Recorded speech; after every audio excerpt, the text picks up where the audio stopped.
What's up, everyone? It's Taylor from Coaster Studios. I'm here with Scott and Sarah from Coaster Force, and we're here on this crazy stand, check, and drop tower in Pigeon, Tennessee. Mountain Monster. This thing is terrifying. A little bit. It's just a seatbelt. It's only a there's seatbelt. no restraint. Like we were saying, you can look out. I don't recommend doing cool that. music going on. Yeah, they're playing this music. It's like building anticipation. Heart starts pounding. Music's so chill. I know. It's like so not no impending doom. No. It's tall. I mean, we're still going. yeah, we're not at the top yet. Oh my gosh. All right, we there? I think we're All right. about there. We're almost there. Okay. Bye.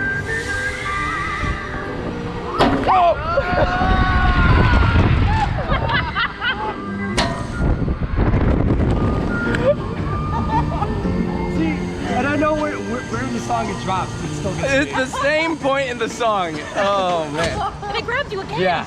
Every time, she's so scared. She grabs on me like, Taylor, save me. Like, I'm strapped in too. Like I said, Anyways. off in the flow. All right, so be sure if you're in Pigeon Forge, come out to Mountain Monster. They have a couple other rides here, including a saddle swing. If you go out and watch the video, you can see Sarah and I on that. That's pretty You good don't have too. to watch it if you don't want to. You should definitely watch that. Okay. All right, thanks guys for tuning in. We'll see you in the next one.